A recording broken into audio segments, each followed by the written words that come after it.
Welcome to today's Destination Unknown. I'm your host, Alyssa Hall. I have a little bit different setup right now today because I'm trying to take advantage of some of the light here in my bedroom where I like to record each week and come to you with what we're going to talk about. So today our subject is tarot and the aces. So we're going to be looking at numerology soon, and I feel like I have said that probably about I don't know how many times so far this spring, and I keep saying, yes, it's coming up, and then I keep changing the schedule, and numerology just happens to be a subject which keeps getting bumped. But we are going to be looking at it soon, coming up here in August. And with that in mind, and numerology being 1 to 10, we're going to kind of go through the concepts that are more associated with the numerological values. But that is a little different than talking about the aces. And that's what I wanted today to be about. So the ace itself, yes, it is the number one. So it will have some of those connotations. But to me, it more strongly speaks to the concepts of beginnings and how that applies to each one of the suits. Whereas one can be a very singular concept and have a lot of that isolation feeling to it, that's not the feeling that I get from the aces. What I get there, and this is the word I use a lot when I'm talking to sitters, I'll talk about how they represent potential. And so the aces themselves, an example I sometimes use is they are a seed. The aces are like a seed. So while you're not eating a salad today, the potential to someday eat a salad from the efforts of what you're holding in your hand today are there. But all of the right conditions have to be met. It's going to take time. All of the same concepts apply. So if you take the ace and you apply it to the concept of the seed, and that's something that we see again and again when you're looking metaphysically. The biha is what they call it. What they call that in Hinduism. And so again, a lot of times iconography, you'll see a dot right in the center of a mandala design. That's the biha, that's the center point, that's the seed, the potentiality from which everything else grows and builds around it. So that in and of itself is the concept of the ace. It's that potential, it's that seed. So I grabbed several decks for us to look at here today so you could look at how this concept plays out in a few different decks. But of course, I'm going to start here first and foremost with our Rider-Waite-Smith. And you'll see, interestingly enough, when I happen to hold it this way, you see that the hands are going, two of the hands look to be going to the left and two to the right, depending on your directionality of either the screen or if you're looking at it without the reversal. And you see each one of the suits, of course, is represented. So in this particular representation, we see these disembodied hands, which are kind of presenting all of these almost like a gift. That's what it feels like to me when I really tune into the Rider-Waite-Smith version of the ace. You'll also notice that in the background, there are all these pictures that are in the far distance. To me, that's also kind of a way of referencing that salad concept, that there's a lot to get to. This whole entire kingdom may be built off one idea to apply it to the wands. When you're looking at the pentacle suit, it applies more to material reality and concerns that are of the material realm. So for that, you're going to see that represented in the material reality of the garden gate and then the mountains in the distance. That concept, when it's applied to the Ace of Cups, becomes a distant ocean from the lily pads and pond up front or what have you. And that expands itself. And of course, cups relate themselves to emotion and emotional awareness. And in this one, the fact that the cups runneth over, that the gifts are overflowing and abundant. Abundance is definitely kind of a meta message, this potentiality of so much that could come from this and how it applies itself. The last one we see is the more barren landscape of the swords, which is the most analytical suit. And again, talking about your analytical, how you deal with your own ego concepts. How do you understand yourself? As well as how do you analyze information, your analytical side, your analytical abilities. So, if that's what we have with the Rider-Waite-Smith, I've got a few others here just to grab whatever's close to show you how some other illustrators have dealt with those same concepts. So the first one that happened to be close by that I pulled to look at today, and I'll show all four of them and then we can look at them singularly. This is from the Golden Tarot. And these take a lot of inspiration, as you can see, from religious art, especially more archaic medieval religious art. Here for the wands, you see the wand figure.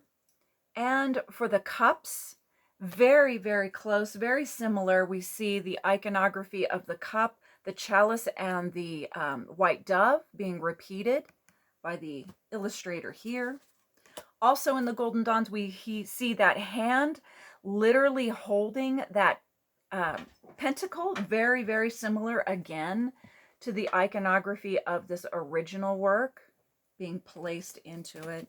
And then last but not least is our analytical swords. And here we see also, you'll see this traipsing of green that shows up. That is a bit of laurel, and I would have to look up the exact two references that Pixie was using for which plants these are and why. I would have to delve into that research. Maybe we'll get there someday.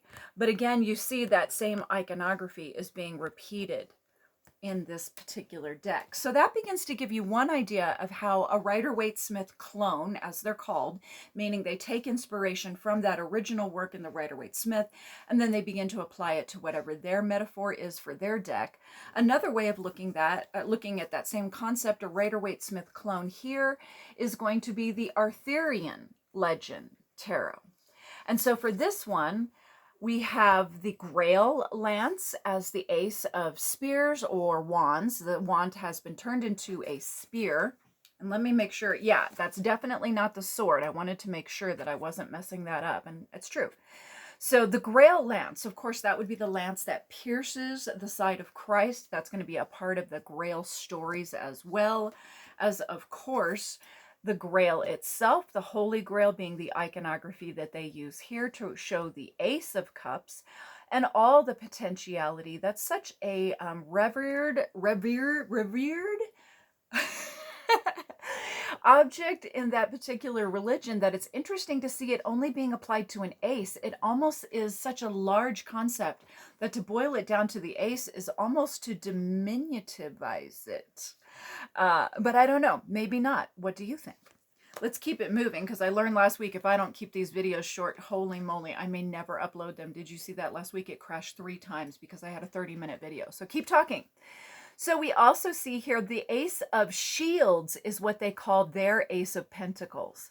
And so instead we have, and I've forgotten the story, this is Eveloc's shield. I've forgotten, I'd have to look that up. I'm pretty good with my Arthurian literature, but I don't remember that one. And of course, we have an Ace of Swords, the Sword of Strange Hangings. I believe, I'm like 99% sure, because those titles all sound the same. That comes from Le Morte d'Arthur. And if I remember right, there are several swords. The swords come up again and again in Le Morte d'Arthur. And it comes up as, I'm using my hands to show, it kind of falls from the sky at one point and parts this bed to try to keep people apart so that they're not carnally influenced by each other and desire. And that may be a way of saying too, because you're focusing on your analytical side, not your emotional side, it may be using that imagery of divorcing yourself from your desires, removing those and putting a barrier between it by using your analytical skills. That might be part of what that was trying to say, or at least what I'm getting from it. Now we begin to move into something that's, yeah, Rider-Waite-Smith sometimes, but not really.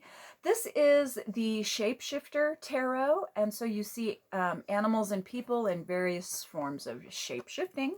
So let's look at those real quick. Ace of Wands comes here first. I don't know if you can see, that's like a, is that a white owl? I believe that's a white owl that she's shifting into, representing the air element, and you can see that written at the top, the air element of wands. Whether or not air is wands or swords is air, that's going to be something that other people, that's one of those things that people sometimes argue about and flip about. Sometimes people will say wands is associated with fire, not air. And you'll see that repeated again in the iconography of the salamander. When we look at court cards that go with the wands, that's considered a fire sign. Anyway, let's keep it moving. Also in this deck, you see this is the, what is that? That's swords, right? Yeah, that's so it's labeled the Sacred Flame, and it's hard to tell, but yeah, that would be the Ace of Swords. So here we see that inspiration, that concept that it's divine intervention coming through in this lightning bolt image. Really kind of, to me, that would almost connect it energetically to the Magician card, because that lightning rod, like channeling that energy and making it what you want. We also have the Ace of Cups. They call that the garden down here. Oh no, I'm sorry, that's Pentacles. The Ace of, which makes way more sense for it to be the garden. So again, material reality, real estate, and we see a balance of figures here, the male and the female. I wonder if there's some metamorphosis that they're talking about, like the transformation or transformative process that's begun perhaps in this card, because we see both the snake and the butterfly. Those are creatures which we know shed one reality in order. Of course, the snake molts continuously throughout a lifetime, and the butterfly just metamorphosizes the once, but those are kind of strong images that way. And then we see for their Ace of Cups, they call it the well.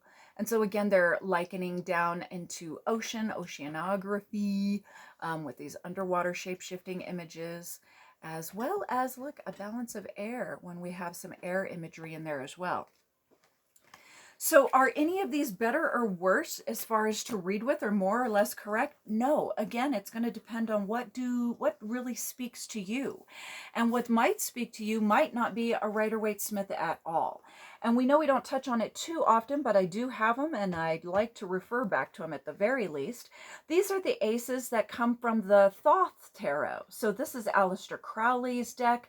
Lady Frieda Harris was the illustrator. And here, if we just want to take a quick tour at what they've done, the Ace of Cups, very imagery. The imagery reminds me of shells. It makes me think of water for sure. And the Ace of Swords, kind of phallic if you ask me. That's pretty Crowley. Maybe that's just me being Crowley. I don't know. The Ace of Wands, using that fire. So fire is often associated with wands, and we see that coming through much more clearly in the iconography here, what's being shown. Remember, these often also will pull from the Marseille, the old tradition, with the pips being the unillustrated pips. That meaning that we didn't start seeing all of the character work inside all of the pip cards. Pip cards are the 1 through 10s of the minors. We didn't see that come along until the Rider-Waite-Smith, and that was many hundreds of years later from the evolution of tarot. So some of these are hearkening back to some of those earlier incarnations of tarot. And last, we have the Ace of Discs. That would be what he calls the Pentacles. And so we've got some, what is that? Is that Ordo Templi? No. Meta Aphinion 2? To Meta, I don't know what that says. I have no idea. But if you dive deep into the world of Crowley and the whole world of Thoth mysticism, I'm sure you could tell me what that means. That's a whole nother system of thought that has its own kind of encoded iconography. And like we've said before, Crowley came along. He was also a Golden Dawn member. He borrowed some of the traditions he learned from the Golden Dawn, being the secret society that also Arthur Waite, who created the Rider-Waite-Smith, he came from and used those. And of course, they were all borrowing back. The Golden Dawn itself was looking backward in time to other traditions that had been used for the tarot.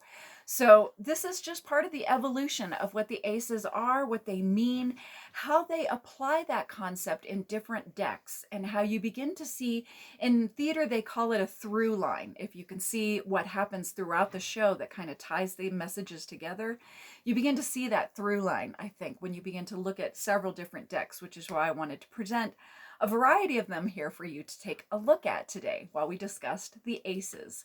So I hope your day is aces. That's my bad joke. You made it that far and I tortured you. But anyhow, thanks for joining me. And as always, keep listening.